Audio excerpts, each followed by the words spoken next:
Perencanaan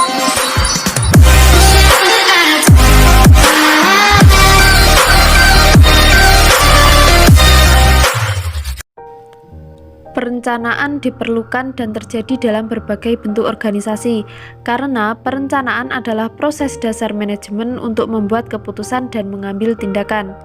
Perencanaan diperlukan untuk semua jenis kegiatan, termasuk organisasi, bisnis, dan kegiatan masyarakat.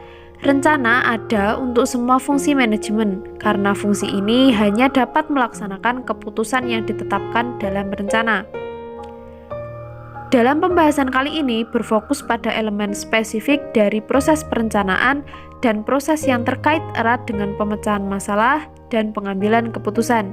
Kemudian memperkenalkan konsep perencanaan dan menyajikan sejumlah pendekatan untuk perencanaan yang efektif dari berbagai jenis.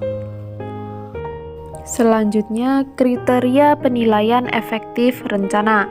Kriteria-kriteria yang dapat digunakan untuk menilai efektivitas perencanaan yaitu: yang pertama, kegunaan. Agar berguna bagi manajemen dalam berbagai fungsinya yang lain, suatu rencana harus fleksibel, stabil, berkesinambungan, serta sederhana. Fleksibel merupakan esensi bagi kesuksesan perencanaan strategis. Yang kedua, ketetapan dan objektivitas, yaitu berbagai keputusan serta kegiatan manajemen hanya akan efektif jika didasarkan atas informasi yang tepat dan didasarkan pada pemikiran yang realistis dan fakta-fakta yang sebenarnya tentang persyaratan-persyaratan yang dibutuhkan untuk mencapai sasaran dibanding sasaran pribadi pembuat rencana. Jadi, agar perencanaan tersebut dapat tercapai, proses penyusunan harus didasarkan atas pemikiran yang objektif.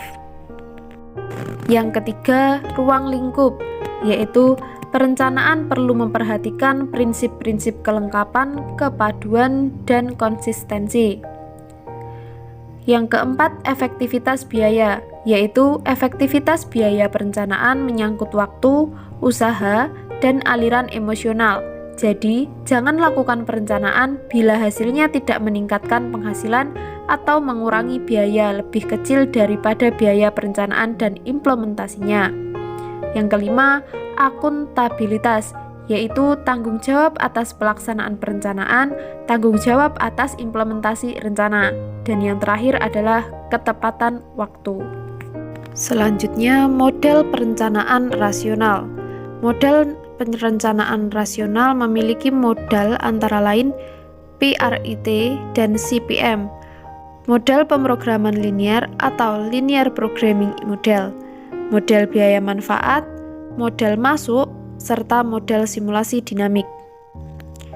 PRIT merupakan salah satu teknik manajemen yang tidak dapat sepenuhnya memecahkan masalah yang sedang dihadapi oleh para manajer.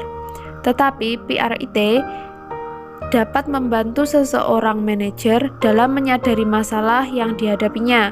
Pemecahan masalah tersebut tidak realistis, serta kekuatan dan kelemahannya menilai seluruh faktor dan pertimbangannya untuk mencoba dengan keputusan yang diambil.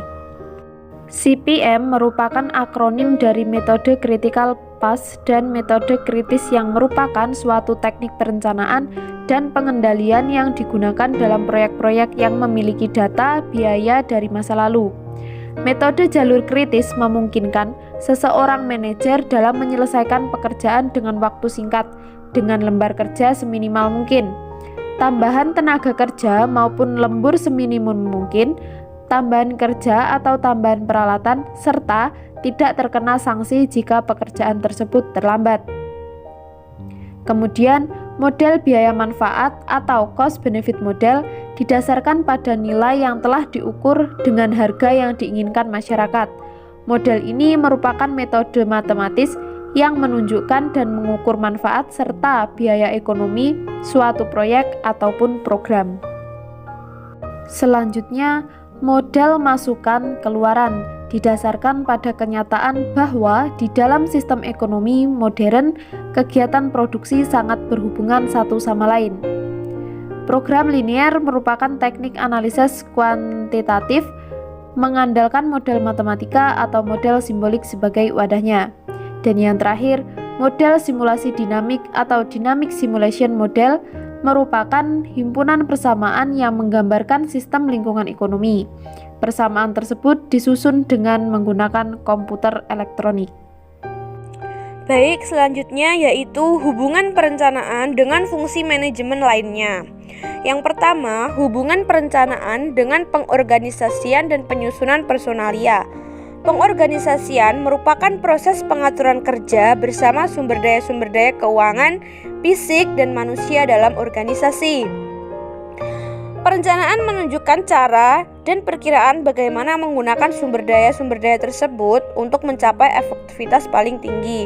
Contohnya, penyusunan personalia organisasi tidak akan dapat tersusun secara efektif tanpa adanya perencanaan personalia. Yang kedua yaitu hubungan perencanaan dengan pengarahan. Fungsi pengarahan selalu berkaitan erat dengan perencanaan. Perencanaan menentukan kombinasi yang paling baik dari faktor-faktor, kekuatan-kekuatan, sumber daya, dan hubungan-hubungan yang diperlukan untuk mengarahkan dan memotivasi karyawan. Fungsi dari pengarahan meliputi penerapan unsur-unsur tersebut menjadi pengaruh. Yang ketiga, hubungan perencanaan dengan pengawasan atau pengendalian. Perencanaan dan pengawasan saling berhubungan sangat erat, sehingga sering disebut sebagai kembar siam dalam manajemen. Pengawasan merupakan penting sebagai produk perencanaan efektif dan sebagai kriteria penilaian pelaksanaan kerja terhadap rencana. Tujuan setiap rencana adalah untuk membantu sumber daya dalam kontribusinya secara positif terhadap pencapaian tujuan dan sasaran organisasi.